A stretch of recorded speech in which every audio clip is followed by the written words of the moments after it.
temanya adalah huru hara akhir zaman. Nah, ini ada dua episode sebenarnya. Yang pertama huru hara akhir zaman kali ini, lalu tanggal 20 itu adalah amalan yang tidak akan tertolak sebagai bekal menghadapi akhir zaman. Nah, itu ada hubungannya. Jadi kalau misalnya sekarang hadir, lebih baik tanggal 20 juga hadir juga. Jadi jangan sampai ketinggalan karena dua episode ini. Begitu ya Pak Ustaz ya. Jadi tadi kebetulan Pak Ustaz dari Bandung ya Ustaz ya? Yes. Dari Bandung Mas? Enggak, masih di Jakarta. Di Jakarta. Baik, silakan Pak Ustaz.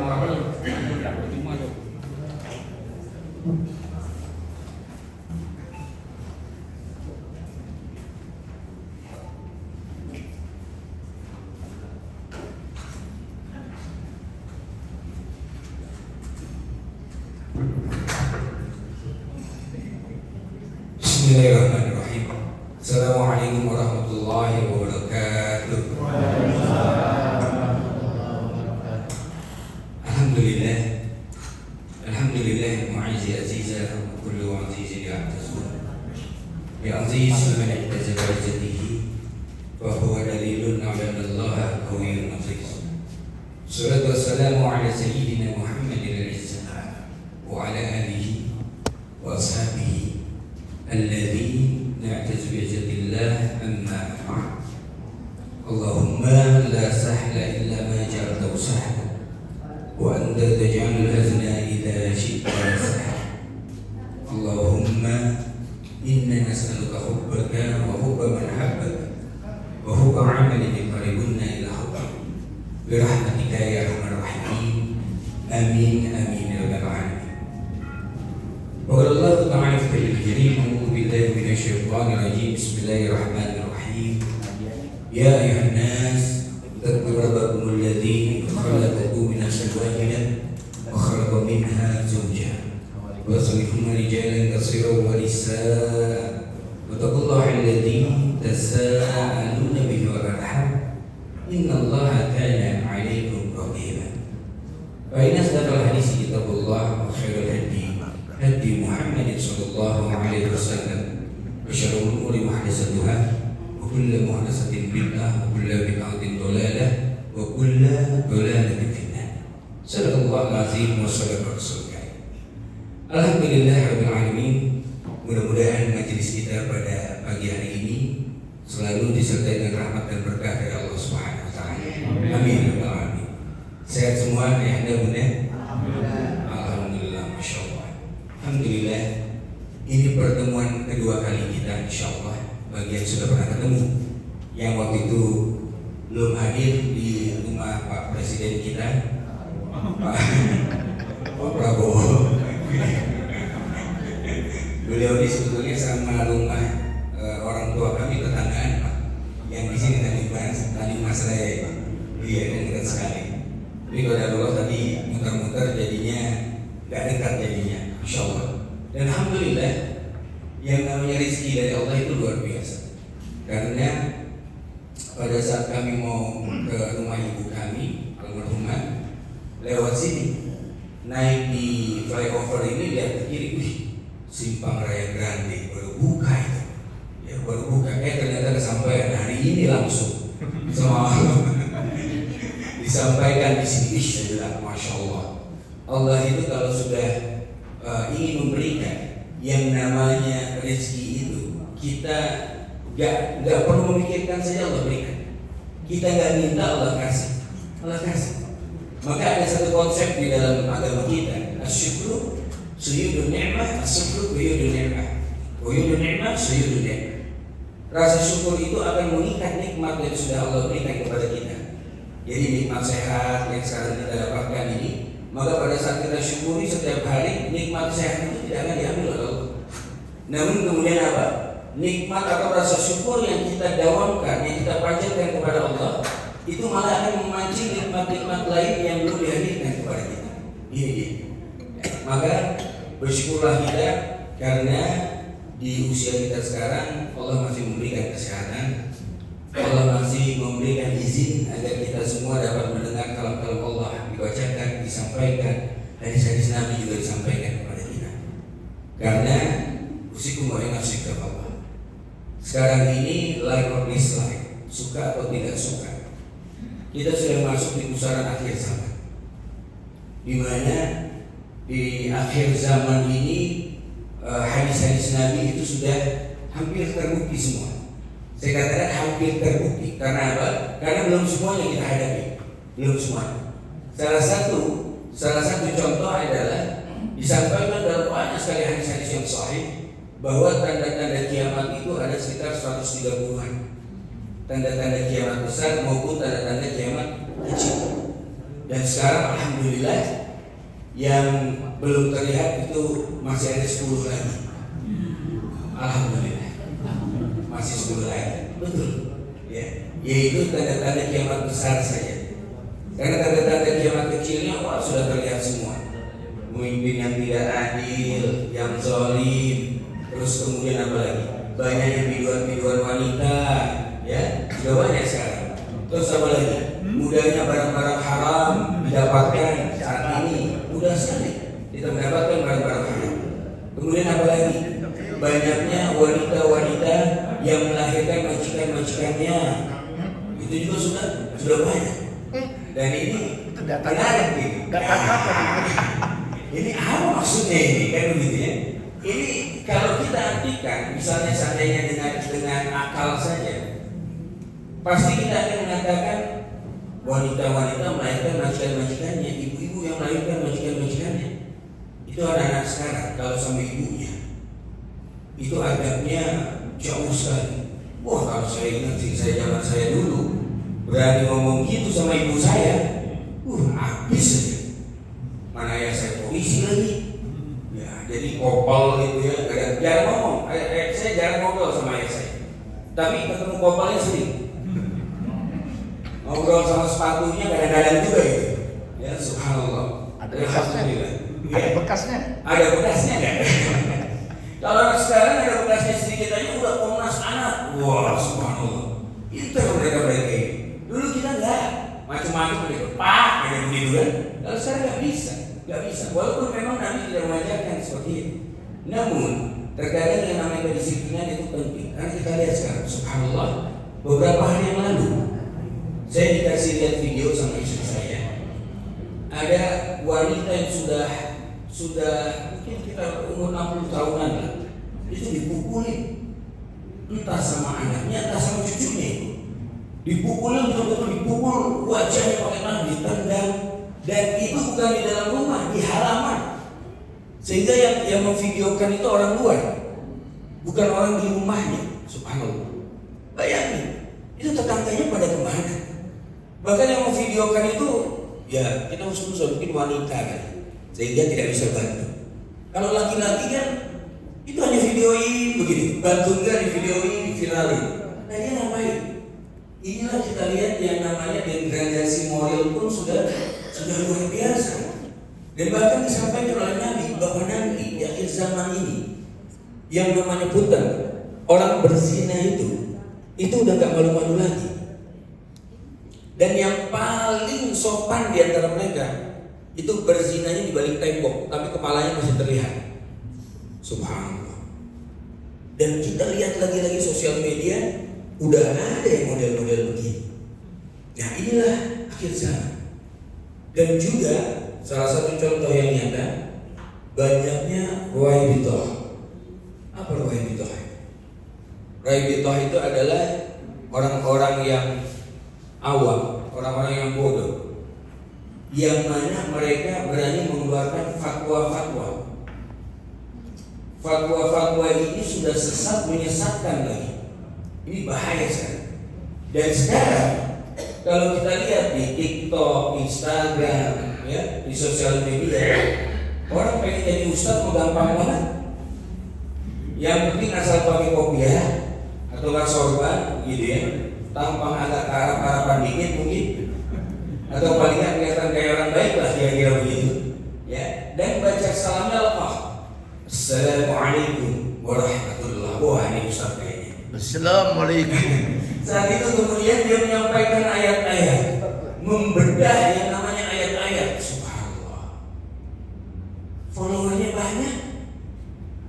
Saat kita teliti, Allahu Akbar, ngaco semuanya.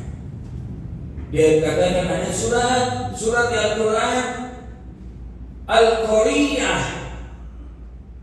Al-Qari'ah ini surat tentang qori-qori itu tuh, yang wanita. Ada begitu. Dan yang dengerin ada lagi. Yang lihat saya lihat ada. Subhanallah, banyak yang ngikutin.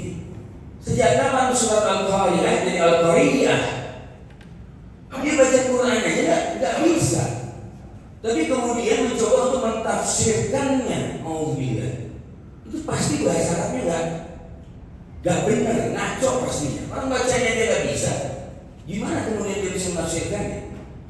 Dan kata Nabi SAW, barang siapa yang mengajarkan Al-Quran, apalagi tafsir ya, jangan tafsir, tanpa ilmu yang mumpuni, ilmu yang cukup, maka sudah disiapkan kursi untuknya di neraka. Sudah disiapkan. Nah, jadi kursi di depan ini kursi panas betul. Kalau macam-macam nyampe-nyampein sekenanya atau cocokologi gitu ya. Yang penting ditanya apa, ada bunyi ayatnya itu, pasti itu jawabannya. Bukan, tidak seperti itu. Nah, ini perlu kemudian kita meletakkan yang namanya suatu bidang itu ditempati atau disampaikan oleh ahlinya. Ini penting. Bahkan di dalam bidang agama sekalipun, ya, itu sekarang sudah terbagi-bagi. Jurusannya ada tafsir, ilmu Al-Quran dan tafsir, ada saksiah, ada hukum pernikahan dan lain-lain, ada syariat, hukum atau ilmu fikih, ya. Ada juga ulumul hadis atau ilmu hadis, fakultas hadis misalnya. Ini sudah dipecah-pecah, dikotak-kotakan. Padahal dulu para ulama menguasai semuanya, bukan hanya satu dua. Dan bahkan sekarang sastra Arab aja sendiri, bahasa sendiri. Bagaimana kita bisa memahami Al-Quran kalau bahasanya kita tidak kuasai? Ini menarik. Karena apa? Nanti insya Allah saya akan tampilkan beberapa bukti pemukjizatan Al-Quran.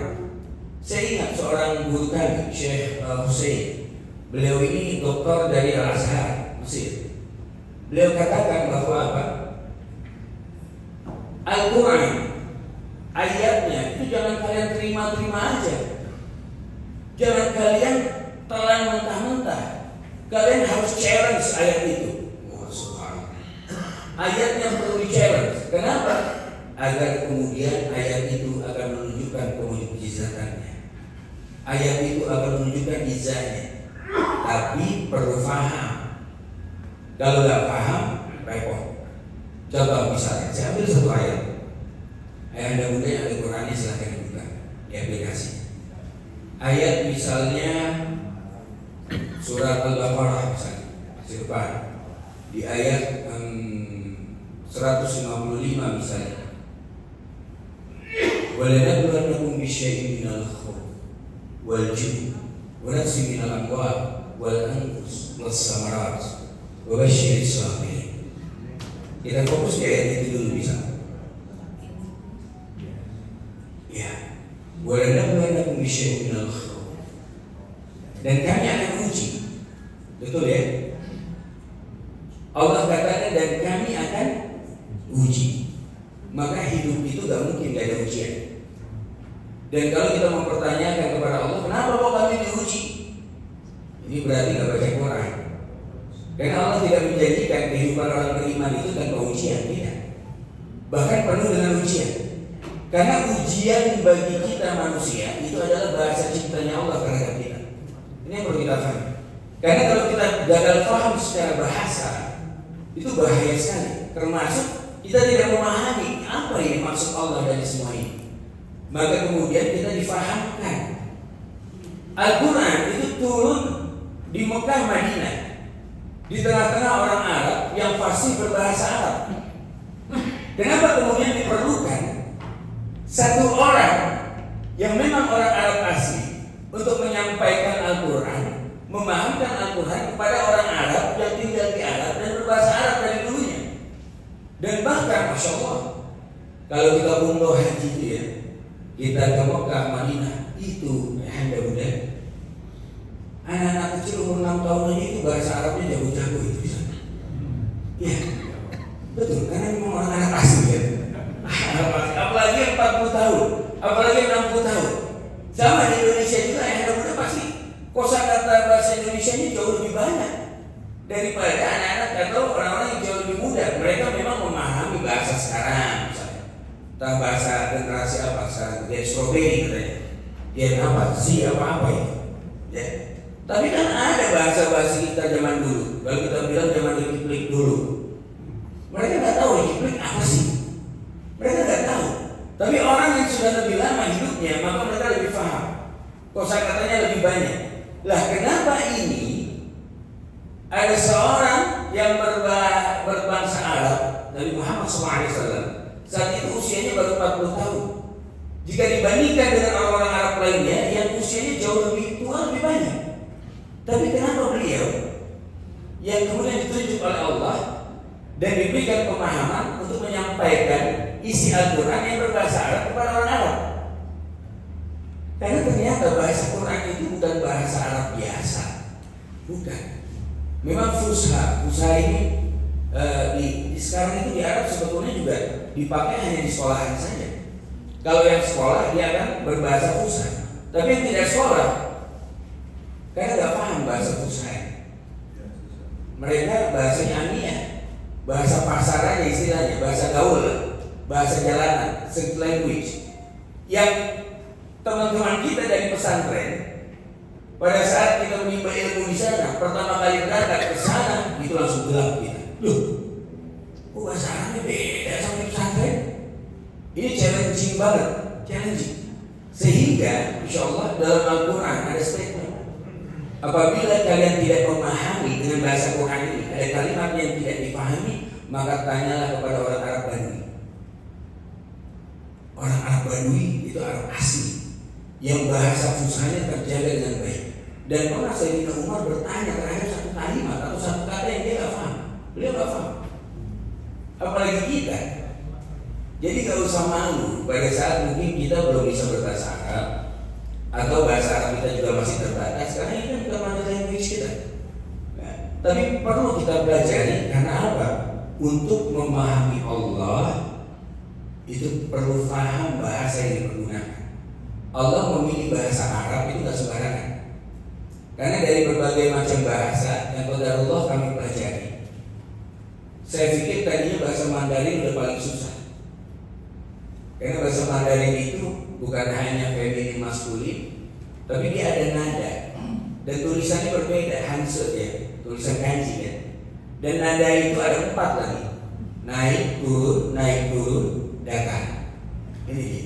Maka bukannya lebay orang Cina kalau ngomong misalnya Nietzsche sama Nietzsche, kok ngomongnya kayak di lagu-lagukan gitu ya? Memang kan ada. Kalau kita ngomongnya datar aja itu salah, akan terdengar. Dan bahkan hukuman atau hukum guratan pena, guratan pensil. Kenapa dulu orang pakai kuas? Kuasnya kelihatan guratannya. Itu bisa ketahuan tulisannya salah atau tidak. Mana yang terlebih dahulu digurat? Apakah yang garis datar dulu atau yang dari bawah ke atas atau guratannya dari bawah ke atas atau dari atas ke bawah? Itu kelihatan sama dosen kita. Ya, pada saat lihat salah, masya Allah. Kamu dari sini ke sini kan, jadi tebal pipisnya itu tampak oleh mereka. Itu masya Allah. Saya pikir itu udah paling susah. Tapi pas belajar bahasa Arab, subhanallah, jelimet sampai sekarang juga masih belajar saya. Banyak kosakata yang kemudian terdengar asing, apaan itu ya? Mau nanya kadang malu, udah jadi ustaz gitu. Tetapi ini kalau nggak diketahui, ini bahaya bagi kita yang menyampaikan. Kalau kita nggak paham, gimana untuk memahamkan orang lain? Nah, oleh karena itu bahasa ternyata satu menjadi faktor yang penting. Seperti ini ayat tersebut. Walanabluwannakum bisyai'in minal khawf, dan kami akan uji kalian dengan ketakutan satu. Jadi rasa takut itu adalah ujian yang paling berat sebetulnya. Kenapa? Kalau kita tidak bisa mengatasi rasa takut yang terjadi pada diri kita ini berkembang bisa jauh. Contoh, ada orang takut kehilangan pasangan. Karena takut kehilangan pasangan, akhirnya dengan temannya, udah ke Gunung Kelut aja tuh. Di situ sembelih ini, nanti namanya disebutkan nama pasangannya, nanti bayar mahar sekian, nanti begini. Karena sudah ada ketakutan yang menguasai dirinya, maka dia pun akhirnya mengikuti hal tersebut. Syirik. Rasa takut itu bisa menyebabkan seseorang itu menjadi syirik, murtad. Bisa. Ada sebuah kisah yang berbeda.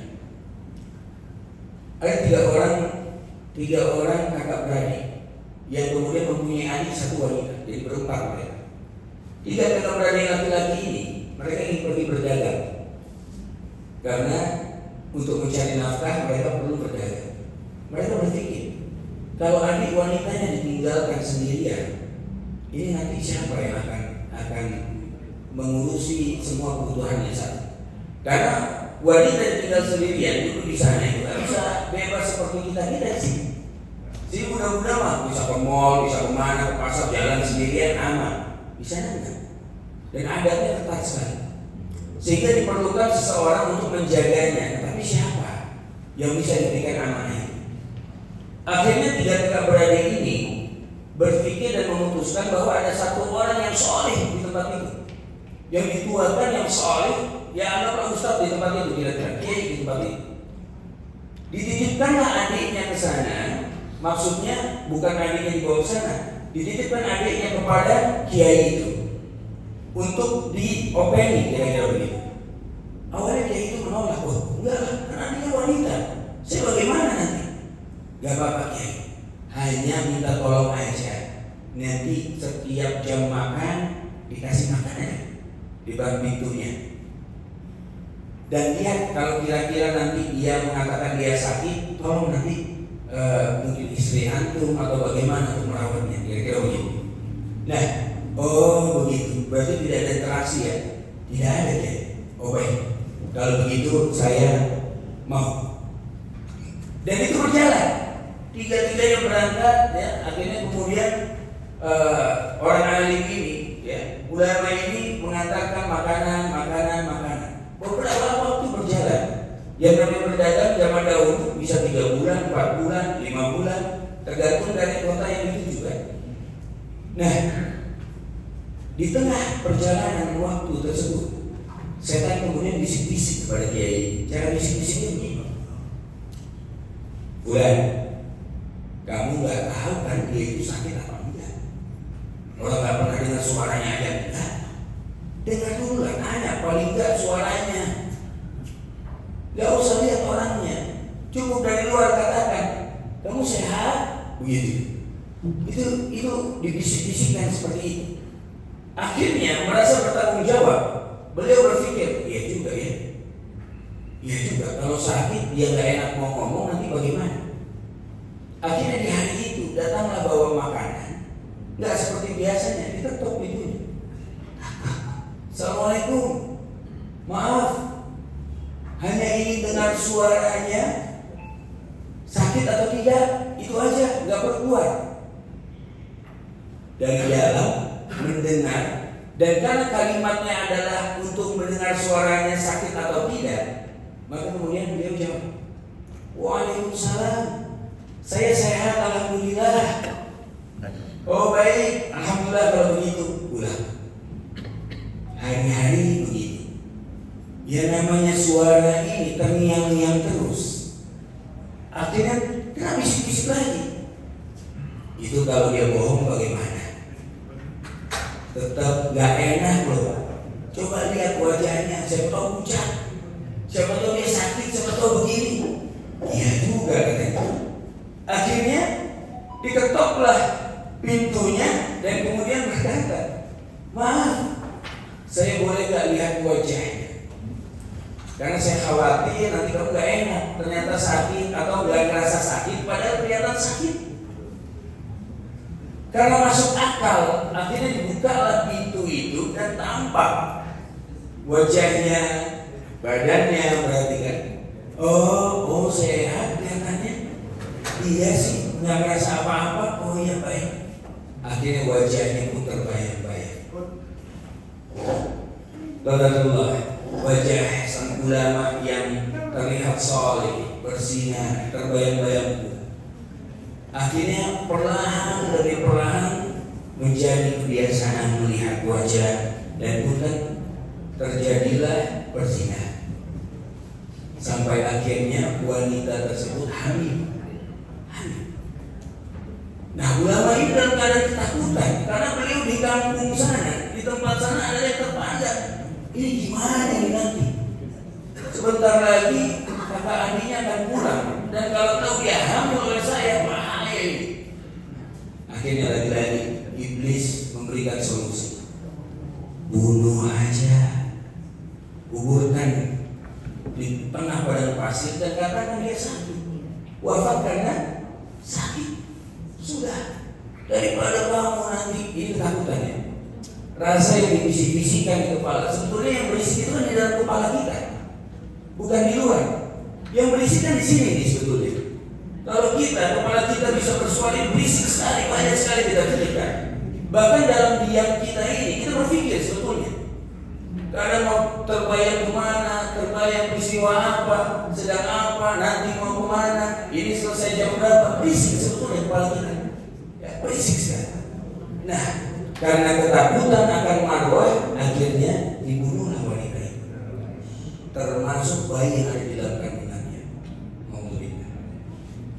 Saat kakak berani ini pulang dan langsung sowan ke tempat ulama tersebut, bertanya tentang adik mereka, ulama ini mengatakan, aduh, inna lillahi wa inna ilaihi raji'un. Mohon maaf, saat itu adikku sakit. Seorang ulama yang dititipkan, yang menurut mereka nggak pernah ketemu, hanya narok saja, mengatakan adiknya wafat karena sakit. Percaya nggak kita berani? Ya percaya, malah berterima kasih. Terima kasih. Kalau seandainya nggak ada antum, ini siapa yang memakamkannya? Orang-orang nggak akan ada yang tahu. Subhanallah. Tapi sekarang setan berpindah pihak. Tadinya di sini, akhirnya mereka setan ini bisa masuk lewat mimpi kita. Jadi dikatakan mimpi buruk itu asalnya dari setan diberikan. Sehingga kita diajarkan kalau bermimpi buruk jangan ceritakan kepada orang lain. Saat bangun ta'awud, kemudian membuang ludah 3 kali ke belakang, ke sebelah kiri maksudnya. Ya. Nah pada saat itu, selama 1 pekan 3 kakak beradik ini dimimpikan, mimpinya sama. Ada yang mengatakan kepada mereka bahwa adiknya dibunuh sama orang itu. Coba cek di sana. Awalnya mereka tidak mau menceritakan mimpinya, diam aja. Tiba-tiba sudah seminggu mimpi itu terus, adiknya berani memberanikan diri, yang paling kecil itu membuka kalimat kepada kakaknya. Aku bermimpi. Kakaknya kaget, mimpi apa? Kok aku bermimpi diberitahu bahwa adik kita itu mati dibunuh. Saya juga tiga-tiganya bermimpi. Akhirnya ditelusuri tempatnya, digali tempat itu dan ditemui adiknya dalam keadaan wafat dan bayinya ada di sebelahnya. Indikasinya memang dibunuh. Akhirnya 3 kakak beradik ini menghampiri ulama tersebut, menyeret dirinya. Dan yang namanya kisos, nyawa dibayar. Saat sudah dipersiapkan dalam keadaan sudah terbelenggu, iblis pindah tempat lain. Dia katakan kepada ulama ini, kamu sudah di ujung tanduk ini. Kalau seandainya kamu mau dan berbaiat kepadaku, aku akan selamatkan diri. Kemudian ulama ini melihat dan iblis mengatakan, tidak perlu ngomong, cukup anggukan saja kepala, tanda kau berbaiat kepadaku. Akhirnya dia pun dalam keadaan terdesak menganggukkan kepalanya dan iblis mengatakan, aku melepas diri dari dirimu berlepas diri karena aku takut kepada Allah Azza wa Jalla. Subhanallah. Ulama mati dalam keadaan syirik. Dan ini tidak satu dua, banyak cerita-cerita juga yang termaktub di dalam kisah-kisah dan sahih disampaikan oleh para ulama-ulama untuk menjadi pelajaran bagi kita bahwa menilai seseorang itu jangan saat dia hidup. Tapi kalau kita mau mengetahui seorang itu baik atau tidaknya seseorang, lihat bagaimana matinya, dalam keadaan apa dia, sedang apa dia. Ini dia. Nah, kita makin mendekat ke akhir zaman ini makin lalai, makin jauh ibadahnya dari Allah dan makin asing dengan agama kita sendiri. Ini jadi problem, ini jadi masalah. Sehingga perkara bahasa pun akhirnya menjadi lalai pula. Dan di dalam ayat tersebut kita kembali lagi, ketakutan yang pertama, yang kedua adalah kelaparan, yang ketiga berkurangnya harta, yang keempat dengan jiwa. Nah, yang menarik yang kelima apa bukan? Diuji dengan apa yang kelima? Dengan wasamarat. Kalau diartikan di sana buah-buahan, betul? Diartikan itu di dalam terjemahan adalah dengan buah-buahan. Kita langsung berpikir dengan buah-buahan, relevan nggak kira-kira itu? Sekarang kalau mau cari buah mudah atau sulit? Mudah. Di mana belinya? Ada all fresh ya, ada hari-hari, ada macam-macam kan, tergantung ini mau beli yang di mana ya. Ada loh. Maksudnya dengan buah-buahan itu bagaimana? Nah, ini menariknya. Karena ternyata untuk memahami ayat ini itu diperlukan satu ilmu bahasa lagi namanya balaghah. Balaghah di dalam ilmu bahasa Arab itu adalah ilmu yang kita butuhkan untuk mengungkap arti sebenarnya, maksud sebenarnya dari apa yang tertulis secara harfiah. Contoh, ada kalimat di Quran gini, jannatin tajri min tahtihal anhar. Kan sering gitu ya? Sering. Surga yang di bawahnya mengalir sungai-sungai, kan gitu ya, banyak sungai kan anhar. Nah, Sarua. tajri tajri itu diartikan dengan mengalir, padahal di dalam bahasa Arab tajri itu bukan mengalir. Tajri itu artinya berlari. Tajri itu artinya berlari. Lah, kalau diartikan berarti apa? Surga yang di dalamnya atau di bawahnya terdapat sungai-sungai yang berlari. Masya Allah. Lebih puitis mana? Mengalir atau berlari? Tapi kan nggak mungkin berlari ya. Kita paham yang dimaksud dengan berlari adalah mengalir, karena ini majas.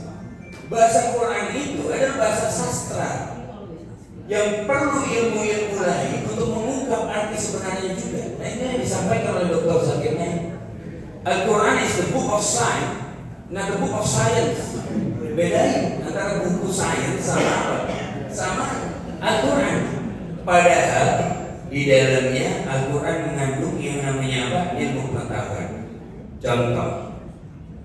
Jadi tadi yang dimaksudkan pada saat buah-buahan itu bukan buah-buahannya. Yang dimaksudkan adalah keikhlasan seseorang saat dia ingin memetik hasil dari apa yang sudah dia upayakan selama ini, ternyata hasilnya itu sudah diambil oleh orang. Wasamarat. Dia tanam buah-buahan, sudah tinggal mau panen, pas besok mau panen, tiba-tiba kebunnya sudah kosong karena diambil buah-buahnya oleh orang lain. Wasamarat. Ini adalah ujian yang sebetulnya ujian paling tinggi. Kenapa? Karena pada saat kita misal contoh mengerjakan suatu proyek, udah 2 tahun di proyek kita jagain, tiba-tiba di ujung ada yang nipu, ditusuk dari belakang, sama teman sendiri lah, sama partner lah kadang-kadang dan lain-lain. Wasamarat. Kita yang jadi 2 tahun, dia yang penting hasilnya. Ini, itu yang dimaksud dengan ayat itu. Karena ujian tidak akan lari dari 5 hal ini. Itu perkara bahasa. Dan kemudian Nabi di dalam hadis yang saya tampilkan di TV, ya, dikatakan Abdullah bin Umar. Ini adalah Abdullah bin Umar, putra dari Umar bin Khattab. Saat itu Abdullah bin Umar dikatakan apa? Akhadha Rasulullah SAW bimankibi. Rasulullah SAW itu menghampiri dirinya dan kemudian merangkul pundak beliau.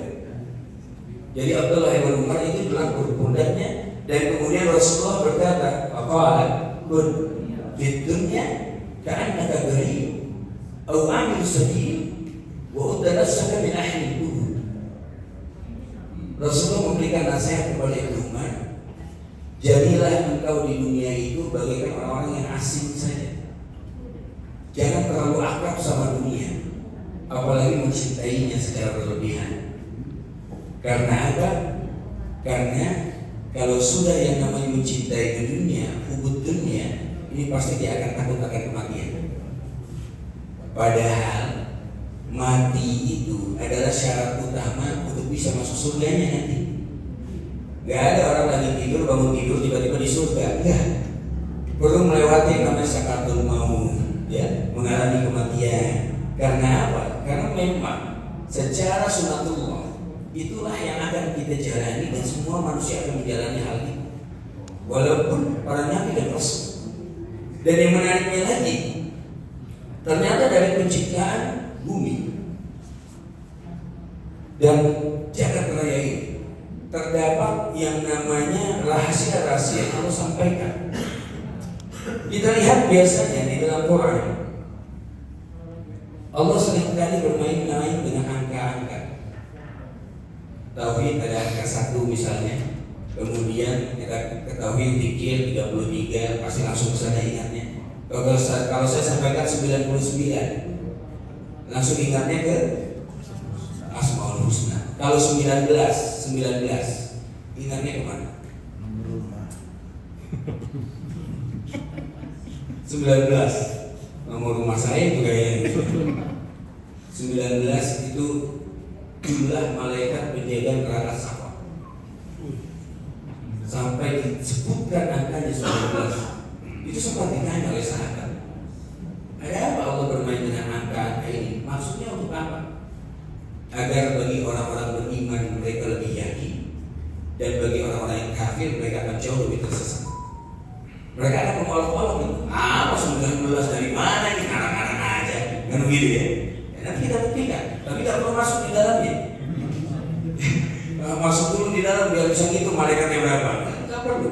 Kita dari surga pun bisa berikan. Nah, kita lihat di layar bahwa yang namanya atmosfer kita itu Allah ciptakan 7 lapis ke atas. Ya, yang paling luar itu eksosfer dan yang paling dalam yang dekat sekali dengan bumi kita yang melapisinya itu troposfer. Kita hitung 7. Begitu juga dengan bumi. Bumi itu ternyata lapisan yang ke dalam itu pun dihitung ada 7. Ya, yang paling luar keras namanya, yang paling dalam adalah inner core. Dan yang menariknya ada satu ayat yang Allah sampaikan dalam Al-Quran. Wala tamshi fil ardi marahan innaka lan tahriqal arda wa lan tablughal jibala. Dan janganlah kalian berjalan dengan sombong di muka bumi, karena sesungguhnya kalian tidak akan pernah bisa menembus bumi dan tidak akan pernah bisa menjulang setinggi gunung. Ini kata Allah. Dan terbukti sampai saat ini belum ada satu pun alat yang bisa stay di inner core tersebut. Hancur pasti. Panasnya luar biasa. Gak akan ada yang tahan. Itu yang dimaksudkan. Kalau mau sombong, masuk dulu ke dalam sini. Kalau selamat, lalu boleh berjalan dengan sombong di muka bumi. Kan itu kira-kira begitu disampaikan ya. Baik. Nah, ada apa dengan angka-angka 7 ini? Ternyata kalau kita lihat yang namanya peta kehidupan kita secara sederhana saya katakan, Manusia pun ternyata punya 7 stage of life, 7 alam yang akan dialami oleh kita. Yang pertama alam ruh, di mana di alam ruh ini kita diambil perjanjian oleh Allah. Alastu birabbikum syahidna atau bala syahidna. Apakah kalian bersaksi atau Tuhan kalian? Benar ya Allah, kami bersaksi. Tapi kan kita lupa kita bersaksi atau enggak. Ya. Sebagaimana kemudian dari alam ruh kita berpindah ke alam janin. Saat usia kandungan ibu kita itu 4 bulan. Dan yang menariknya, hadis ini disampaikan 1400 tahun yang lalu, yang kemudian diaminkan oleh para dokter yang melihat bagaimana perkembangan dari embrio tersebut. Masya Allah, Rasulullah bukan tabib, bukan dokter, bahkan ummi. Itu referensinya dari mana coba? Tepat, tidak meleset. Bahwa dikatakan inna hadakum yusma'u harbi kita diumi harbaina yawman summa yakun mustazalika Allah summa yakun mustazalika Allah summa yusalli lillahi malak fainfufiru ilmar tugas baik kalimat tasbih wa jalali wa amaliya sayyidun wa busatiyun. Itu hadisnya. Bahwa apa? Sesungguhnya kita semua berproses kata Rasulullah di dalam perut ibu kita. 40 hari pertama bentuknya nutfah, 40 hari kedua bentuknya alaqah. Alaqah itu bukan kemudian segumpal darah. Ini gak tahu dari mana diartikan segumpal darah. Alaqah itu adalah sesuatu yang menempel. Dan kalau kita lihat, Masya Allah, bahwa janin usia 80 hari, berarti berapa bulan ya? 2 bulan lebih ya, hampir 3 bulan. Pada saat difoto dengan alat yang canggih, itu bentuknya alaqah juga bisa diartikan dengan lintah. Bentuknya dengan lintah itu persis sama strukturnya, dan dia menempel pada dinding rahim. Nyedotnya apa ya? Nah, lintah. Nah, bukan lintah darat ya, lintah. Nyedotnya darah. Alaqah tepat. Dan kemudian apa? Di 40 hari ketiga bentuknya mudghah. Sekunyahan daging, gak gede. Kalau daging bisa besar, tapi sekunyahan daging yang bisa kita punya. Dan bentuk janin saat sudah 4 bulan itu segitu. Dan di 4 bulan, fayanfuhu fihi, ditiupkanlah ruh di usia. Makanya di Indonesia ada budaya, ini budaya di sini aja. 4 bulanan didoain, sholawati macam-macam. Boleh gak itu? Boleh, kata siapa nggak boleh. Yang penting jangan undang dangdutan, dangdutin lah, apalah, tiba-tiba baca puisi. Nah ini ngaco ini. Ya. Jadi jangan mudah mengucapkan kalimat bid'ah. Itu jangan mudah. Kalau apabila ada kebiasaan yang tidak bersinggungan, apalagi tidak bertabrakan dengan syariat, boleh dilaksanakan. Yang penting tidak ada kewajiban, nggak harus. Yang mau silakan. Yang bisa silakan, yang nggak mau juga jangan dihujat. Yang penting tidak saling menghujat antara satu dengan yang lain. Jadi bid'ah kapan? 4 bulan. Harus tuh 4 bulanan tuh. Kalau enggak nanti bayinya kenapa loh. Ini masalah ini. Ya, mengkait-kaitkan nasib baik atau buruk kepada suatu peristiwa. Pada saat pindah dari ruh ke janin kita sadar nggak? Ingat nggak waktu di dalam janin ngapain aja? Tapi ibunya ingat gak? Kapan nendang pertama kali bayinya? Ibu yang tahu, ayah mana tahu? Pas dikasih tahu, nendang. Oh iya, udah anak 3 soalnya. Kalau anak pertama tuh masih, masa dilihatin gitu ya. Anak kedua udah agak berkurang, ketiga udah masa bodoh kayaknya. Nendang ya, oh iya. Lanjut lagi. Subhanallah. Nah, di alam janin kita juga gak selama-lamanya. Kita pindah ke alam sekarang dunia. Lalu alam ketiga. Alam dunia, apa bisa selama-lamanya ya? Mau kita jadi Pak Prabowo sekalipun, itu tetap akan mati kok. Mau tank berpuluh-puluh di depan rumahnya, malaikat maut nggak ada gentarnya, masuk dia ke dalam. Bahkan kalau dia bisa melihat malah kabur. Jangan-jangan dia mau dicabut. Gak ada. Takutnya pantangnya disuruh Allah nyabut hari itu. Hari itu juga nggak ada mundur-mundurnya, nggak berkurang 1 menit, nggak bertambah 1 menit, nggak ada. Pertama-tama kita pemimpin, kemudian dikasih privilege buat pemimpin bisa ditunda 2 menit buat sholat tobat dulu. Wah, semua mau jadi pemimpin kalau begitu. Kan banyak yang doain. Ya. Saat itu kita pun dipaksa, suka atau tidak suka, berpindah dari alam dunia ke alam barzakh. Alam barzakh pun gak selama-lamanya, dipindah lagi, kemudian ke mahsyar. Mahsyar dipindah lagi pada saat yaumul hisab. Pada saat selesai yaumul hisab, kita melewati sirat, yang mana di bawah sirat itulah ada neraka jahanam. Jadi sirat itu bagaikan jembatan yang dibentangkan di atas neraka jahanam. Yang terpeleset dicuci dulu berarti di bawah. Yang lanjut maka dia akan masuk ke dalam surga. Ini dia 7 dari keadaan atau peta kehidupan kita. Dunia sudah sebentar lagi. Tanda-tandanya tadi tinggal 10 lagi kan, yang belum tampak, yang besar-besar. Mudah-mudahan jangan kita yang melihat. Kenapa? Apabila kita masuk setelah tanda ke-7, tanda ke-8 kita masih lihat, berarti pasti kita masuk neraka. Karena dari 8, 9, 10 itu tidak ada lagi orang beriman yang hidup saat itu. Yang ada hanya 3 orang yang tidak beriman saja. Di 3 tanda terakhir, munculnya Dajjal, turunnya Nabi Isa alaihissalam, Ya'juj wa Ma'juj, ya. Kemudian masa-masa tenang. Kemudian apa? Kemudian terbitnya matahari dari barat, kemudian tenggelam lagi ke barat. Jadi bukan dari barat tenggelam ke timur. Terbitnya dari barat dan tenggelam lagi ke barat. Saat matahari tenggelam atau terbit dari barat, esok harinya Al-Quran dihantar oleh Allah. Ayat-ayatnya sudah tidak ada, hilang. Yang tersisa hanya tinggal kertas-kertas putihnya saja. Itu hadis Nabi. Dan di zaman Rasulullah belum ada kertas-kertas putih di dalam itu. Karena Quran saja masih di pelepah-pelepah kurma, ada yang di atas batu, ya, ada yang di kayu, di ukir. Belum ada kertas putih lagi. Kertas pertama kali muncul itu warnanya langsung putih. Ini dia. Nah, dari mana kalimat itu? Dari Mesir, papirus. Papirus, betul. Naiklah Al-Quran diangkat, nggak ada lagi tanda ke-6 munculnya Dabbatul Ard namanya. Dabbatul Ard, binatang melata yang raksasa yang besar dari dalam tanah dia muncul, yang mana binatang ini bisa berbicara dengan bahasa manusia.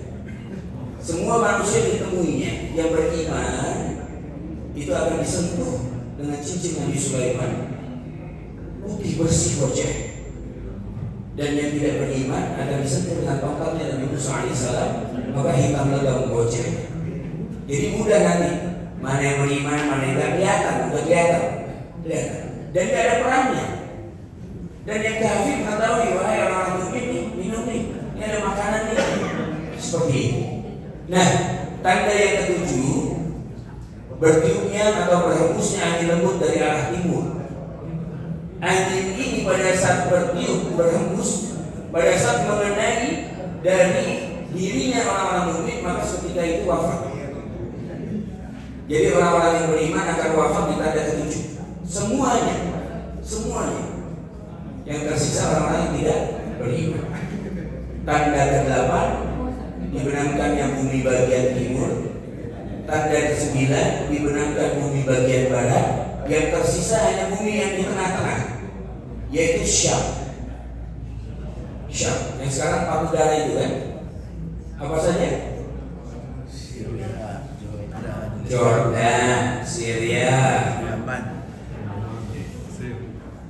Mesir, ya, Yaman, Lebanon, satu lagi, Yaman, Palestina, bukan kok itu Yaman, bukan Yaman.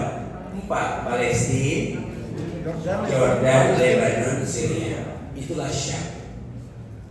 Nah, tanda yang terakhir ke-10, munculnya api besar yang menggiring manusia ke tengah. Ya, saat itu berkumpul semuanya di tengah. Iza zulzilatil ardu, di sanalah Allah guncangkan, bukan guncang saja, rodanya berputar, di balik putarannya sambil kocok-kocok begini. Ini namanya zilzal itu, ya, bukan hanya di balik. Nah, saya akan tampilkan lagi cerita. Ini menarik. Ada dua hal yang nanti saya sampaikan. Yang satu berhubungan dengan hadis, yang satu berhubungan dengan ayat Quran. Ini adalah penemuan yang ditemukan oleh seorang profesor yang ahli dari, beliau itu ahli apa namanya, astronomi ya, perbintangan ya. Beliau ini bernama Profesor Frank Steiner. Profesor Frank Steiner meminjam alat dari NASA, alatnya yang orange itu, WMAP, Wilkinson Microwave Anisotropy. Jadi alat ini mengeluarkan gelombang suara, yang mana gelombang suara itu apabila ada benda di depannya maka dia akan dipantulkan kembali. Ya. Nah, dengan alat itulah Profesor Frank Steiner dapat memetakan jagat raya ini. Jadi bukan hanya satu galaksi, dipetakan oleh beliau dengan meminjam alat tersebut. Dan bintang yang paling jauh yang masih dapat terpantau oleh alat itu jaraknya adalah 400 tahun. Cahaya. Iya. Tahun Betul ya, cahaya. 400 juta tahun, betul ya? 400 million years. Yang paling ujung kan? Beliau katakan first star. Ini bukan kata saya, ini Profesor Frank Steiner. Dan penemuan ini dirilis oleh NASA. Silakan dicek. Dan saya ambil statement beliau bahwa apa? Beliau katakan jagat raya kita ini itu kalau dipetakan itu dilihat seolah-olah berada di moncong trompet. Kan beliau bisa ambil analogi yang lain, tapi kata beliau yang paling tepat memang analoginya adalah trompet. Tidak ada yang lain. Bentuknya itu seperti itu, sangkakala trompet. Karena setelah itu gelap, di sananya nggak ada apa-apa. Mungkin kemudian beloknya ke atas. Wallahu a'lam. Itulah dikatakan Dr. Zakir Naik. Ayat Quran itu 80% sudah terbukti, 20% masih ambigu. Ambigu itu bukannya nggak terbukti, tapi bisa jadi terbuktinya belum terbukti. Terbuktinya bisa nanti karena kita belum ada nih, termasuk alatnya belum mampu. Betul. Nah, menariknya dalam hadis Nabi SAW beliau bersabda, setelah Allah ciptakan langit dan bumi, Allah kemudian ciptakan sangkakala. Abu Hurairah bertanya, ya Rasulullah, sebesar apa sangkakala itu dan diciptakan dari apa? Rasulullah mengatakan, sesungguhnya sangkakala tersebut moncongnya itu meliputi langit dan bumi, meliputi langit dan bumi, dan sangkakala itu diciptakan dari cahaya Allah. Kita lihat semua bintang itu mempunyai cahayanya masing-masing. Jadi ini yang digambarkan oleh beliau, karena memang ya analogi beliau seperti itu. Dan ternyata 1400 tahun kemudian ditemukan oleh seorang non-muslim, bukan muslim. Ini memang sepertinya skenario Allah. Kenapa? Kalau yang nemuin kita orang muslim dibilang cocokologi, Pak. Bawa-bawa aja itu, menambang ini seolah kayak trompet-trompet ini. Frank Steiner langsung, dan beliau itu ahli dan tidak dinafikan keahliannya. Ini mengatakan hal tersebut. Kita sudah mengetahuinya, namun lalai dalam mencari tahu tentang hal ini. Lalai mencari tahu. Dan kita sudah makin dekat dengan kiamat. Surat Al-Anbiya ayat pertama. Iqtaraba lin-nasi hisabuhum wa hum fi ghaflatin mu'ridun. Udah makin dekat manusia ini dengan kiamat di akhir zaman. Mereka dalam keadaan dua, lalai, ghaflah itu lalai, wa mu'ridun, jauh ibadahnya dari Allah. Kita banget kayaknya itu, Pak. Terakhir, ini saya sampaikan. Tadi kita sudah ambil benang merah akhir zaman sudah banyak tanda-tanda terlihat. Yang jadi masalah untuk cari guru di akhir zaman juga susah. Kita lihat ini berguru ke sana dibilang bid'ah, berguru ke sana dibilang wahabi, berguru ke sana dibilang kamu mah di sana senang, di sini senang. Sebenarnya kok. Akhirnya lihat sosial media salah juga. Ya. Akhirnya yang dipercaya Syekh Google. Google kalau tanya agama, Google jadi Syekh dia. Itu juga kalau punya kuota. Kalau kita tahu situs yang benar sama yang tidak. Jadi serba penuh dengan keraguan-keraguan kita. Penuh dengan keraguan-keraguan. Itulah insya Allah nanti next pertemuan kita akan dibekali dengan amalan. Yang mana amalan ini? Amalan yang tidak akan tertolak. Amalan ini bahkan bisa membuat kita tersambung spiritualitas kita dengan Nabi SAW. Dan nanti saya akan tampilkan. Saya bawa ada kitabnya juga, yang mau juga boleh saya berikan. Judul kitabnya adalah At-Tariq Ilallah. Ini kitab ditulis oleh Syekh Al-Jum'ah. Syekh Al-Jum'ah, beliau itu adalah mantan mufti Mesir, muftinya Al-Azhar. Dan beliau ini ulamanya para ulama, menjadi acuan juga untuk diambil referensinya. Dan beliau menulis kitab yang luar biasa. Di dalam satu bab beliau sampaikan ada satu amal yang tidak akan mungkin tertolak, di mana kullu amal bainal qabul aw radud. Semua amal itu padahal antara diterima atau ditolak, diterima atau ditolak. Illa wahid, kecuali satu. Apa amalan itu? Nanti insya Allah tanggal berapa Pak? Sekarang aja. Tapi dong. Belum tentu masih hidup.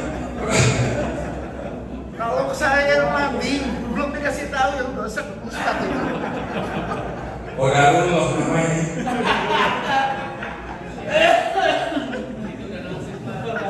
Pakai di Nah, penting. saya akan sampaikan ikhtitam penutup karena sudah waktunya. Ada satu ayat yang Bunda bisa lihat ayatnya di dalam surat Al-Anbiya ayat 33. Ada kalimat di sana, betul? Ya, Al-Anbiya ayat 33. Ada kalimat di sana huwallazi wa huwallazi khalaqal laila wan nahar wasyamsa wal qamar. Ya. Kullu fi falaki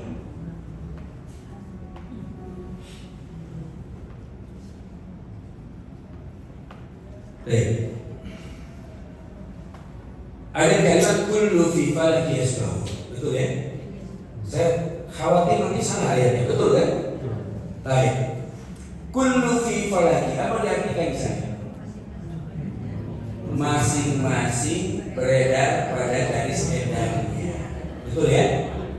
Ini kalimat dalam Al-Quran yang disampaikan dengan bahasa yang luar biasa dan mempunyai informasi yang dibutuhkan oleh kita beyond imagination. Waktu itu belum ada alat-alat ini, belum ada teropong, belum ada yang lain-lain.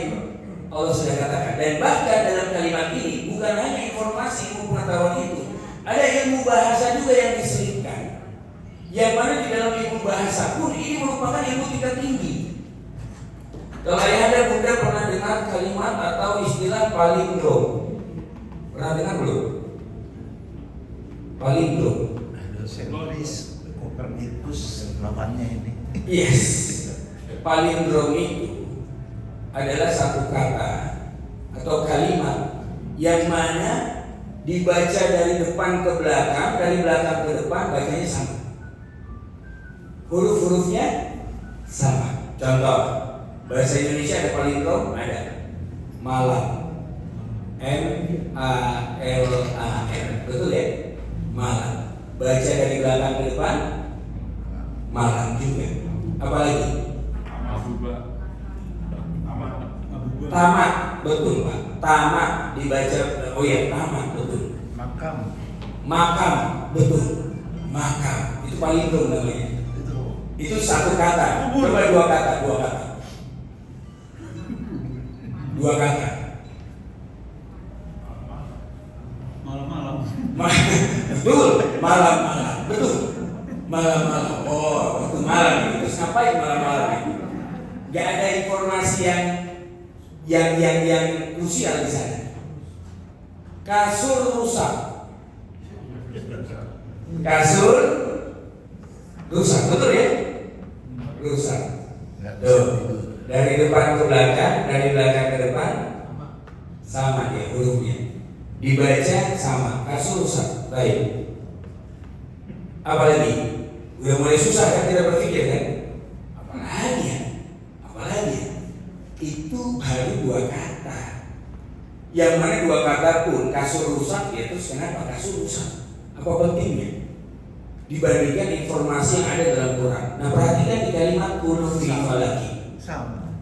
Kita lihat huruf-huruf yang ada di sini, kita breakdown. Huruf pertama adalah kaf, ya kan? Huruf pertama kaf, betul? Huruf kedua la, huruf ketiga fa. Kemudian ya, kan fi falaki. Huruf ke selanjutnya fa. Terus la. Terus Ulang balik sama. Masya Allah. Saya akan coba tuliskan dengan baik di sini biar bisa dilihat yang belakang. Baik. Kaf, lam, fa, ya, fa, lam, kaf. Kullu fi falaki.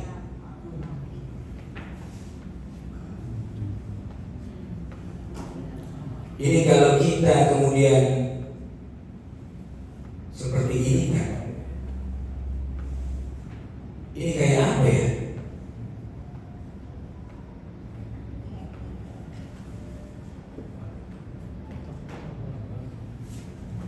Huruf ini kalau kita putar, dia tidak akan yang satu melewati satunya.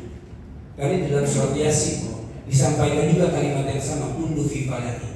Namun di sana ada redaksi yang berbeda, bahwa bulan tidak akan mendahului. Yes. Dan begitu juga sebaliknya. Nggak akan ada yang saling mendahului, kecuali nanti pada saat Allah sudah perintahkan untuk dihancurkan. Semua berada pada garis edarnya masing-masing. Ilmu pengetahuannya dapat, dan kemudian menarik. Secara bahasa pun dapat. Di dalam satu kalimat terkandung 2 ilmu pengetahuan tingkat tinggi yang Allah sematkan di dalamnya. Inilah Quran. Dan itu perlu ilmu alat untuk bisa memahaminya, bukan cocokologi. Nada.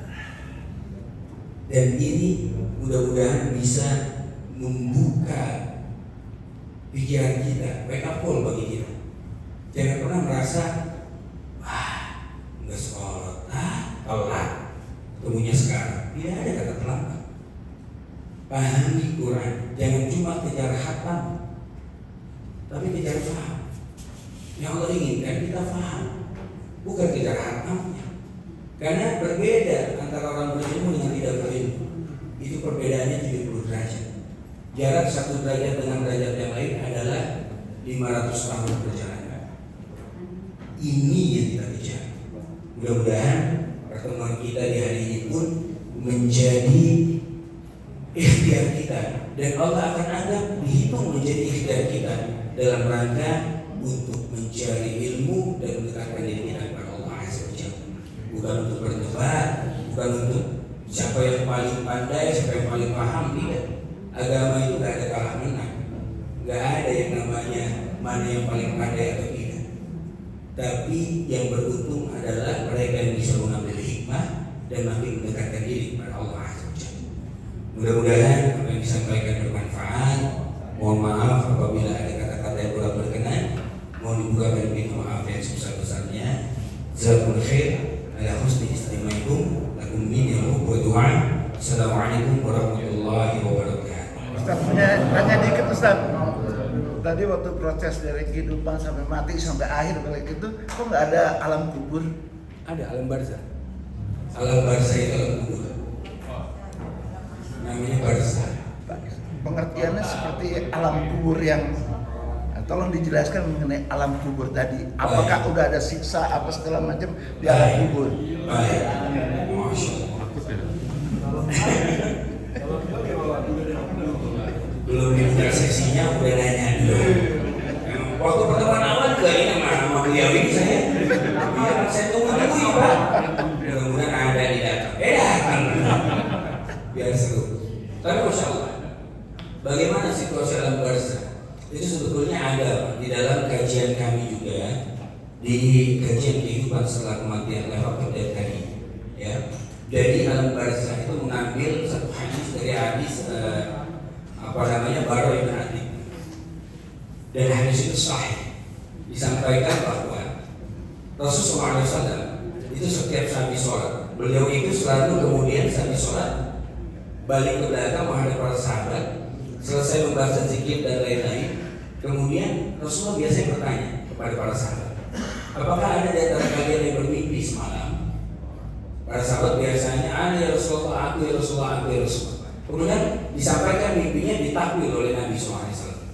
Jadi bukan hanya Nabi Yusuf AS yang pandai mentakwil mimpi, Rasulullah pun bisa. Tapi bukan itu yang diangkat. Karena apa? Mukjizat terbesarnya adalah Al-Quran. Ini yang perlu kita pahami. Rasulullah pernah keluar tangan cahaya dari tangannya juga, mengangkat batu dan lain-lain. Banyak mukjizatnya. Tetapi Al-Quran itu yang diangkat supaya kita itu gak fokus pada yang model-model begitu. Akhirnya zaman sekarang orang takjub sama ada orang bisa lompat tinggi gak turun-turun, jalan di atas air, subhanallah, macam-macam itu ya. Kadang bicara sama semut, kadang bicara sama apa, ya subhanallah. Dikatakan kalaupun bisa, itu bukan mukjizat. Mukjizat khusus bagi para nabi dan rasul. Untuk orang-orang yang soleh ada kemungkinan dia dapat karomah. Ini ada orang tak soleh, bahkan syirik kepada Allah. Kok dia bisa gini-gini, Ustaz, gini-gini? Ya jin yang memberitahukan kepada dirinya. Jadi jangan takjub. Nah, untuk alam kubur, Rasulullah mengatakan suatu hari, aku tidak akan bertanya kepada kalian siapa yang bermimpi di antara kalian, karena sesungguhnya akulah yang bermimpi. Itu kata Nabi. Apa mimpinya? Nabi mengatakan ada dua orang malaikat, yang mana dua orang malaikat ini selalu menghampiriku dan kemudian mengajak aku untuk berjalan. Saat berjalan pertama, saya percepat saja ya. Jadi ini yang ditanya tadi oleh Antum Pak, saya ayatnya, kemudian hadisnya. Inna watani malaikat, ya, bahwa apa? Malaikat itu menghampiri, dikatakan wa innahuma, berdua mereka itu mengajak Nabi untuk apa? Untuk berjalan. Intalik. Dan kemudian Nabi melihat pemandangan pertama, ada orang dalam keadaan terbaring, sementara ada orang lain di atas kepalanya itu memegang batu yang besar. Kemudian batu yang besar ini dihantamkan ke kepala yang sedang terbaring itu sampai pecah. Pecah kepalanya, menggelinding batunya. Dia ambil lagi batu itu. Pas kembali kepala yang pecah tadi sudah utuh lagi. Dipecahkan kembali. Terus mahaza kata Rasulullah, apa ini? Apa ini kata Rasulullah? Intelijen. Jalan. Udah nggak usah nanya dulu, jalan. Itu bahasanya. Ya. Kemudian dan seterusnya. Ada pemandangan kedua, seorang yang dalam keadaan sedang duduk begini, tiba-tiba ada kalub itu adalah kayak mata jangkar, panci.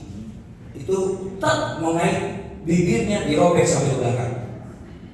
Datang lagi mengait hidungnya dirobek sampai ke belakang, matanya dirobek sampai ke belakang. Hancur habis yang sebelah kanan, pindah ke kiri. Pas pindah ke kiri yang kanan utuh lagi. Tarik lagi kanan, utuh kiri, tarik lagi kiri, terus seperti itu. Bahasa apa itu? Kalau ingin mengetahui apa itu, insya Allah nanti pertemuan berikutnya kita sampaikan.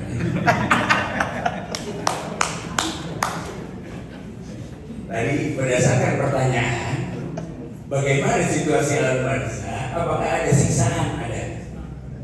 Tapi ini siksanya baru down payment-nya, DP-nya dulu. Jadi orang sebetulnya bisa mengukur dirinya itu akan masuk surga atau neraka kelihatan waktu dalam barzahnya. Kalau dia terkena siksa kubur, minimal itu dicuci dulu sebelah badan, nggak langsung masuk. Modelnya bukan kayak neraka ya? Bukan. Hah? Kalau dianalogikan, barzah itu kayak waiting room. Itu mau masuk dokter jantung nih, udah sesek dari semalam, kan deg-degan. Nunggu di ruang tunggu itu aja kan udah macam-macam di kepala kita. Apa nanti ini? Kenapa? Sakitnya kena. Belum lagi sebelah yang baru-baru. Nah itu kan udah siksaan tersendiri bagi kita. Analoginya, alam barzah itu seperti itu. Dan kalau kita bertanya berapa lama kita di barzah, Allah a'lam. Karena Fir'aun dari dulu sampai sekarang masih di barzah ya. Lah kalau gitu kita berpikir, wah enak mati yang belakang-belakangan aja akhir zaman tuh. Habis diguncang selesai paling 2-3 hari dibangkitin lagi. Ya.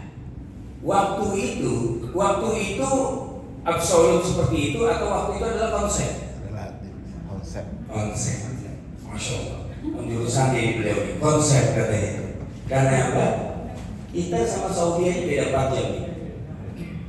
Kita siang, Amerika gelap ini. Mereka terang, kita malam pasti. Itu aja udah beda. Belum lagi beda alam. 1 hari di akhirat 1000 tahun. Silakan. Boleh, mangga. Kalau siksa kubur itu kan di dalam kubur. Kalau siksa kemal atau kan tidak di dalam kubur. Masya Allah. Dia terletak dari tanah. Bagaimana?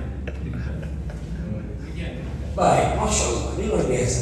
Oke, malaikat itu gimana disiksanya ya? Itu kan nggak di dalam tanah. Karena tanah bumi menolak. Yang namanya barzah itu udah alam lain, bukan tanah. Enggak kita gali kuburan itu lagi pada dikebukin di dalam. Kalau yang tenggelam di laut nggak kena siksa kubur kan? Kalau di laut berarti Nggak ada kena siksa tanah kubur. dong. Dari siksa alam yang berbeda. Nggak gitu. Alam yang berbeda. Iya, baik. Tapi itu penting ditanyakan karena masuk di logika. Siapa tahu anak kita cucu kita nanya. Meledak di udara pesawat. Hah? Nggak kena alam kubur kan? Iya, yang di laut gimana nguburnya? Kalau yang di laut nguburkannya gimana? Ya, tarik definisinya alam kubur dulu. Oh,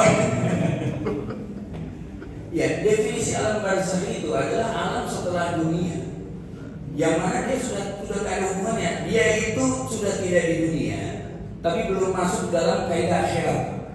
Jadi waiting room itu. Nah itu silakan dideskripsikan atau tarifnya, definisinya bagaimana? Kalau baik udah dapat baik-baiknya, kalau buruk udah dapat Exactly. buruk-buruknya. Nah, itu ada dalam hadis itu semua. Ada orang-orang yang ditanya kemudian oleh malaikat munkar dan nakir, itu pasti. Ditanya siapa Tuhanmu. Dan ingat, tidak ada pertanyaan siapa nabimu, nggak ada. Bisa pakai contekan nggak ya? Dari sekarang kan udah dikasih tahu bocorannya itu. Cuma masalahnya ini bisa nggak dimangapin nanti jawabnya? Ya kan? Jadi yang menarik nggak ada pertanyaan nabi siapa nabimu, nggak ada. Tetapi nanti hanya akan ditampakkan kepada kita apakah engkau mengenal laki-laki ini. Bayangkan, kita nggak pernah ketemu sama Rasulullah, ditampakkan wajah Nabi SAW. Kalau nggak karena iman dan Allah yang menetapkan hati kita, nggak bakal bisa. Ya ketemu. Dan silakan. Ada lagi yang lain? Yang ingin kasih silakan. Wah, Pak Presiden kita ya. Kata baik, kenapa baik-baiknya? Saya pernah dengar dari Ustaz bahwa Ya. tes pertama enggak itu udah nyala tuh. Iya, pernah lihat di YouTube dari ustaz yang lain yang baru-baru gitu ya bahwa nggak mungkin ada siksa kubur. Ayat di dalam Al-Quran mengatakan siapa yang membangunkan kami ini pada saat kiamat kan seperti itu ya. Dan berarti tidak ada siksa kubur. Mereka aja tidur gitu kan. Gimana Pak? Definisinya dulu. Yang saya mau tanya itu ustadznya belajar di mana itu orangnya? Ya rahasia nih. Banyak ustaz-ustaz baru kan nggak ada itu neraka gitu. Neraka itu. Nah, itu produser film, Pak. Dan sebagainya. Itu produser film, Ustaz. Oh, produser film ya? Oh, Masuk bayangnya apa itu? baik. Ya, kalau tidak ada siksa kubur, terus bagaimana kita enak aja dong, berarti kita maksiat aja. Sampai membangun kamarnya dari tidur kami gitu. Mengartikan ayat jangan hanya dengan satu ayat kemudian diartikan secara hafif. Ini dia. Itulah bahayanya orang kalau dia tidak belajar mengenai kaidah-kaidah tafsir itu akan sesat dan menyesatkan. Ini bahaya. Ada kaidah kawaid itu aja kita pakai sekali. Kalau nggak lurus itu nggak bisa terus kemudian masuk kepada kitab-kitab tafsir yang lain. Tanwirul Mikbas, kemudian ada tafsir Al-Jami, tafsir Imam Ibnu Taimiyah misalnya, macam-macam kita tafsir yang ada yang kemudian dibahas. Saya yakin, aku yakin itu Ustaz tidak bisa bahasa Arab ya. Karena apa? Kalau dia hanya mengartikan lewat arti seperti itu, kok kami bangunkan ini sedang apa? Betul, pada saat mau dicabut ada yang kemudian oleh Allah ditidurkannya, tapi bukan orang-orang tidak beriman. Ini pasti orang beriman yang ditidur loh. Kok kami bangunkan lagi, ini ada apa? Itu adalah sebagian orang-orang yang tidak mungkin orang-orang tidak beriman, tidak kemudian Allah siksa di dalam kubur. Tapi pemahaman mereka tentang alam kubur karena itu alam kubur itu adalah bawah tanah. Bawah tanah kan nggak diapa-apain. Kalau dicek aja nggak ada. Ternyata pernah kejadian Pak. Ada satu repres dari satu komunitas. Ini kisahnya dia menguburkan jenazah suaminya, dikuburkan di sini. Setelah ditutup, tiba-tiba ada rombongan lain. Ini masih udah mungkin sekitar 15 menit lah. Ada rombongan lain masuk loh. Mau pertanyaan, kok dikubur di sini? Ini kuburan untuk anak saya ini. Untuk anak saya, ini orang masih hidup. Dan udah jadi ustaz sekarang. Mahasiswa saya di kampus, teman juga. Kapan-kapan kalau mau dengan kisahnya saya bawa ke orang. Jadi dikuburkan di sini. Sementara ternyata salah. Itu kafirnya dia. Ini ibunya nggak mau tahu. Gali pindahin. Ini kafir anak saya di sini. Digali. Waktu digali, kesaksian beliau dan orang-orang yang datang saat itu, subhanallah, itu mayit sudah dalam keadaan terduduk di pojok dengan luka bakar. Subhanallah.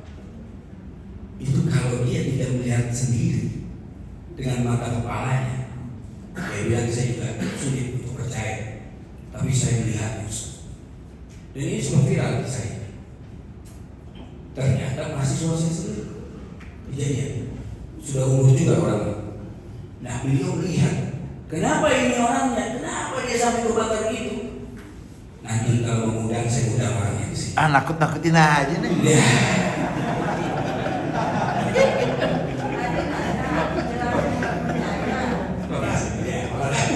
Itu kalau nggak salah ceritanya orangnya kerja di bank. Saya nggak mau sebut itu, Pak. Saya khawatir banyak fiksi. Jadi Baik. kalau kita itu sebelum dilahirkan masih di alam ruh, setelah di alam itu kan kita juga ditanya siapa Tuhanmu gitu Ya. masalah. Dan kita semua sebenarnya sudah tahu Allah itu ada. Ya. Sebenarnya begitu dilahirkan kita lupa. Ya. Kita nggak tahu siapa saya. Nah, tidak kalau dia meninggal, tidak meninggal, itu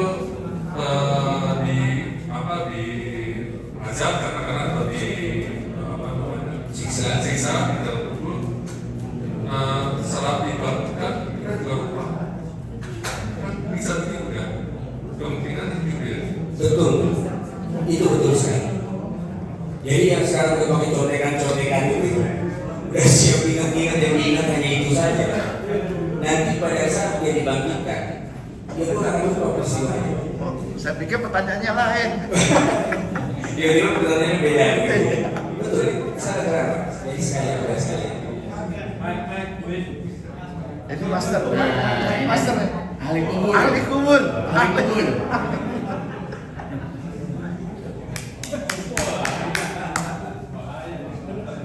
Kalau masalah kubur dari dulu Pak, 16 tahun yang lalu udah ngomonginnya kubur dulu nih. Pak gitu. Ahlinya berarti. Iya. Assalamualaikum warahmatullahi Waalaikumsalam warahmatullahi wabarakatuh. Saya pernah baca artikel Pak, yaitu antara tokoh Muhammadiyah dan tokoh NU terdapat tentang jihad kubur.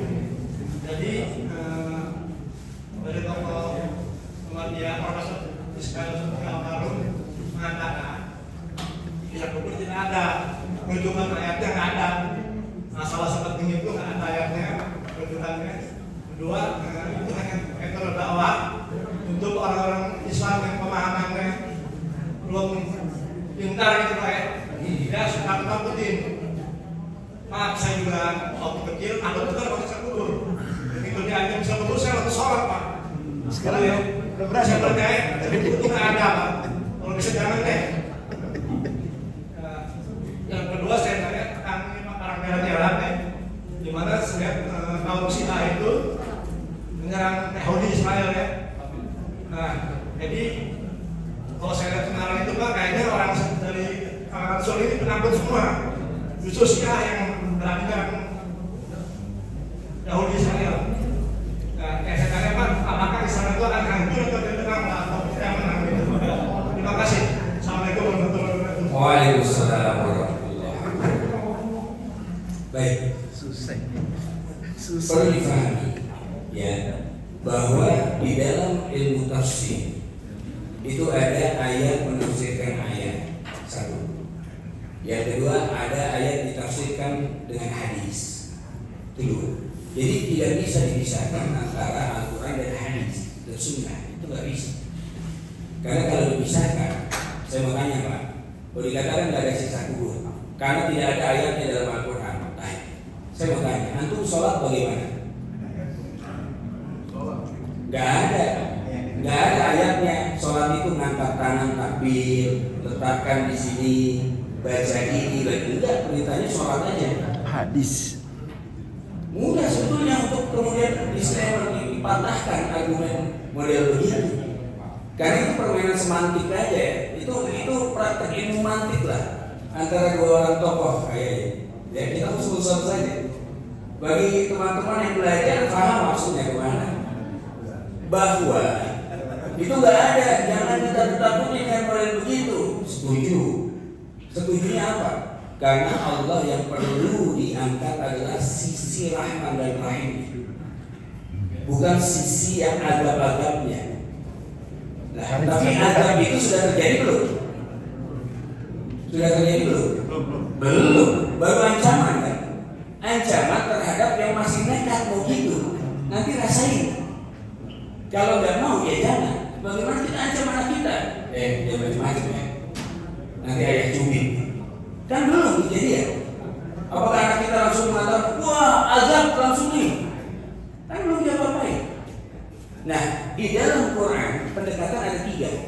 Yang pertama pendekatan dengan reward, pahala, surga, itu pendekatannya. Maka ada orang yang diiringi pahala, diiringi surga, baru mau sholat, baru mau taat, baru mau jadi orang baik. Tapi ada juga yang nggak percaya pahala. Ditakut-takutin Nah, neraka. yang model ini pendekatannya adalah punishment, neraka, azab, baru takut dia nggak bikin pahala, cuma jangan sampai diazab nih. Tapi ada juga model orang yang ditawarin surga nggak mau, neraka juga nggak ada takutnya. Emang udah pernah lihat surga sama neraka? Jangan banyak ngomong deh. Pak, itu manusia cacat Pak. Tapi kan jangan-jangan kita pernah menjadi salah satunya dulu itu. Kan nggak sholat juga, puasa juga cuek, gitu kan ya. Jumatan kadang-kadang, ini dia. Yang ketiga, pendekatannya adalah dengan sains, ilmu pengetahuan. Nah, anak-anak sekarang itu nggak bisa didekati dengan dua yang pertama, tapi perlu dengan sains. Dan para ulama kita dulu bukan hanya hafal Quran dan hadis, tapi mereka menguasai banyak bidang keilmuan lainnya. Ini yang perlu kemudian di-encourage lagi para asatidz, ustaz-ustazah, bukan hanya hafal Quran, hafal hadis. Bagaimana kemudian menghidupkan Quran dan hadis itu di tengah-tengah masyarakat dengan bukti-bukti empiris, dan itu perlu pendekatan dan perlu pemahaman, musyawarah fikir, wawasan yang luas, nggak sempit, nggak gara-gara celana lewat mata kaki raka ini mah udah. Itu dari mana Islam kok shallow banget? Nggak mungkin. Nah, jadi itu mungkin bisa menjadi satu dasar. Jadi ada ayat-ayat yang ditafsirkan oleh hadis, salah satunya hadis Bara' Israel tadi, terakhir mungkin ya, udah lapar kayaknya semuanya. Biar minimal saya Ini ada ayat yang menerangkan bahwa di Ghafir 46 itu neraka diperlihatkan kepada mereka di dalam alam barzakh pada pagi dan petang, pada hari terjadinya kiamat, katakan masuklah Fir'aun dan kaumnya ke dalam keras-kerasnya azab. Jadi kelihatannya memang ada azab kubur di alam barzakh. Betul. Saya tidak bilang nggak ada tadi. Ya. Nggak untuk menjawab Bapak. Oh tadi, ini Pak Budi udah satu nih bantuin saya, masya Allah, luar biasa. Nah, Mahal kan bikin neraka yang satu, bikin neraka kecil kan mahal tuh biaya.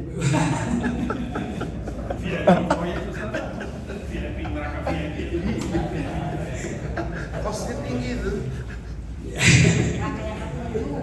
itu ada Ustaz Aslatif itu cerita tentang hal itu masalah neraka itu lucu juga.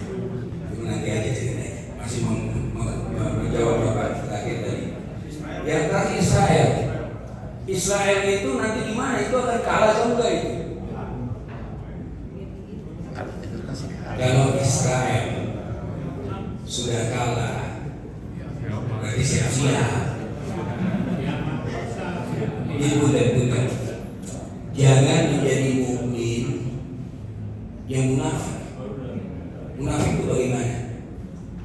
Kita lihat pertama kali kejadian Palestina, dibombardir Israel masuk dan lain-lain. Masya Allah, semua meneriakan tentang Palestina. Saya mau tanya, Palestina sampai sekarang masih tersiksa nih? Mana terusnya? Orang-orang mukmin yang katanya mau boikot, Ya naik mau jabatan ini, karena uang, mau Pak. itu, ya? Mau ini naik jabatan karena uangnya. Makanya maksud kami, bukannya kemudian tidak setuju digembar-gemborkan, perlu digembar-gemborkan. Dan kalau kemaksiatan saja digembar-gemborkan, maka kebaikan perlu kita gembar-gemborkan, ya, supaya orang masih tahu kalau bisa ada orang baik. Tapi jangan hanya sampai di situ aja. Jangan euforia sesaat, bikin status, biar dikatakan sama teman-temannya sore, berdebat di grup, ya, mengatakan ini itu, tapi dalam setiap sujudnya Palestina tidak disebut sama ini. Dalam setiap doa kunutnya Palestina tidak tercolek dan muncul di ingatannya. Jadi ingatannya apa? Rizkinya, keluarganya, surganya, untuk dirinya, keluarganya. Jadi keluarganya. gitu kok dari dulu. Bagaimana dengan saudara-saudara kita di sana? Walk the talk itu penting. Jangan cuma talk only.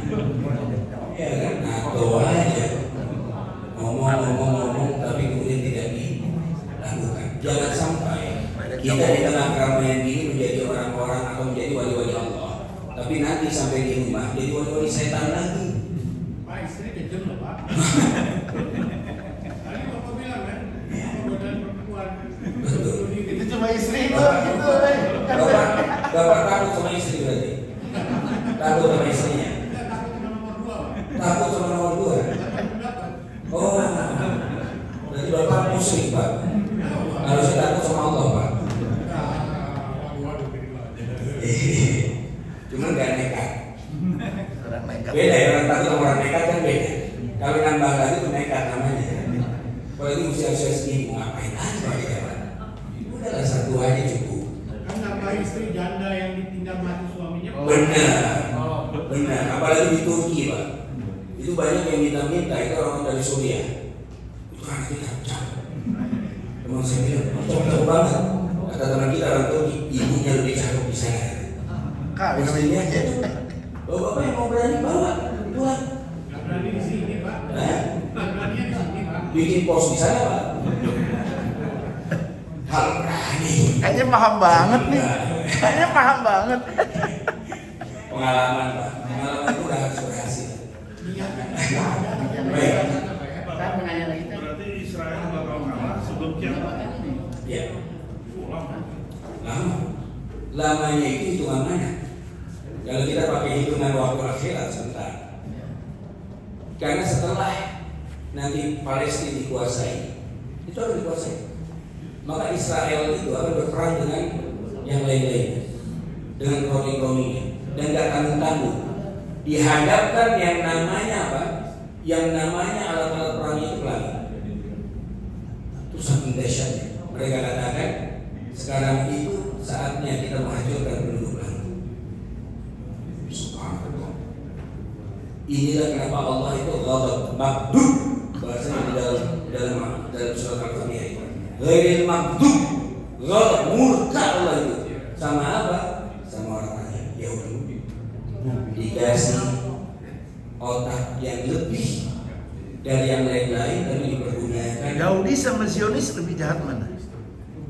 Yahudi itu kan apa ya? Yahudi terbagi 12. Ya, yang paling jahat itu Zionis Yahuda. Dari gennya Yahuda terakhir, jadi ada 12. Salah satunya itu adalah Yahuda. Itulah yang kemudian melahirkan anak. Ini yang dahsyat luar biasa. Netanyahu tuh Yahuda. Kalau kita bahas sedikit aja. Iya. Kalau Yahudi tadi, kan mereka punya anak. Kalau kita berperang sama mereka, kan nanti orang Yahudi itu akan dibunuh semuanya. Baik laki, perempuan maupun anak. Betul. Sekarang pertanyaannya, kalau kita mulai dari sekarang boleh nggak mungkin Yahudi anak perempuan dan lain sebagainya? Apabila ada hadis Nabi yang mengatakan begitu, apabila kita membunuh seseorang tanpa ada alasan yang jelas, apakah dia mau membunuh hantu? Zionis Yahudi Apakah dia mau membunuh hantu? yang hanya kita Nggak boleh. dia bunuhin saudara kita Palestina. Nggak nyambung. Kenapa? Dia bunuhin saudara kita Palestina. Betul. Tetapi ada perintah dari Allah, atiullah wa atiur rasul wa ulil amri minkum. Ini yang jadi masalahnya. Kenapa teman-teman Salafi berseberangan dengan teman-teman Aswaja pada saat turun-turun ke jalan untuk meneriakan Palestina jihad ke sana? Bukan salah. Jadi saya mencoba memahami secara objektif, karena kita kalau hukum kita pakai perasaan ini jadi masalah. Hukum itu jangan pakai perasaan, tapi lihat bagaimana hukum itu diletakkan oleh Allah. Allah perintahkan taat kepada ulil amri, which mean the highest rank adalah presiden, betul? Tapi kalau presidennya kafir gimana? Yes, kan presiden itu memang kafir. Hah? Enggak. Hah? Hati-hati. Orang yang mengatakan seorang yang dia mengaku sebagai muslim atau mungkin kafir, sesungguhnya dia kafir. Presidennya itu yang kafir. Nah, selama presiden kita belum meneriakkan jihad, nggak bisa kita jihad. Selama presiden kita tidak meneriakkan jihad, hukumnya nggak bisa kita jihad. Tapi saat presiden teriakan jihad, haram bagi kita yang laki-laki itu untuk tidak jihad ke sana. Tinggal tunggu itu. Kalau tidak meneriakan jihad, sementara dibantai di sana, ya silakan nanti terima akibatnya saat Allah bertanya. Makanya jadi pemimpin berapa? Gak mau saya mau ditunjuk, gak punya kemampuan juga. Karena dulu khalifah itu ditunjuk oleh umat. Umar saja menolak kok. Abu Bakar menolak untuk menjadi pemimpin, padahal sudah dikenal dan yakin, hakul yakin begitu solehnya, masih menolak karena beratnya. Zaman sekarang dikenal enggak, Jadi wapres Pak ya? dari nyokok lagi, jadi lagi, subhanallah. Jadi wapres Pak. Bukan biasa lagi. Katanya nggak politik-politikan. Iya, subhanallah. Ini bagian dari dinamika. Ada yang mau tanyakan. Baik. Tadi mempermasalahkan apabila kita baca Al-Quran, oke, sebaiknya kita tahu artinya, maksudnya semuanya, dan kita belajarlah. Tadi disinggung masalah balaghah. Kalau kita pun belajar tanpa mengerti balaghah, tahu sorobnya, parabotnya, hancurlah arti-arti semuanya. Karena banyak yang bertimbang siur. Nah, untuk mendapatkan hal-hal demikian, kita harus belajar atau kita mendengarkannya kepada orang-orang yang ahlinya. Jangan kita mentafsirkan sendiri.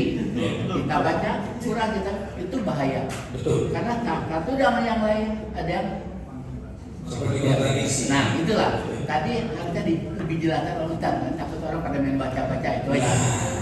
Ini penjelasannya pertemuan berikutnya, Pak. Karena termasuk amalan yang tidak tertolak itu tadi. Termasuk. Jadi dengan amalan ini amalan dahsyat banget.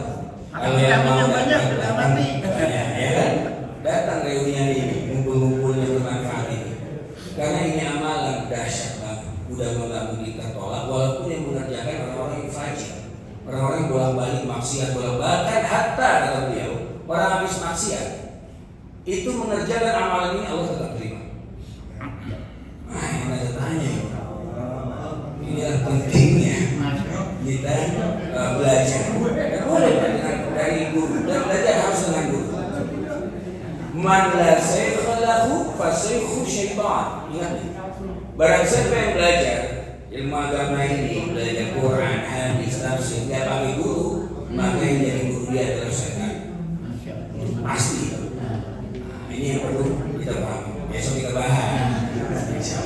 Baik, mungkin itu dulu. Jadi kita masih bisa silaturahmi, bisa masuk. Alhamdulillah. Mari kita duduk sama-sama dengan baca istighfar. Astagfirullah. Doa kafaratul majlis. Subhanallah. Asyhadu an la ilaha illa anta astaghfiruka wa atubu ilaik. Wa lakum minkum. Assalamualaikum warahmatullahi wabarakatuh. Waalaikumsalam.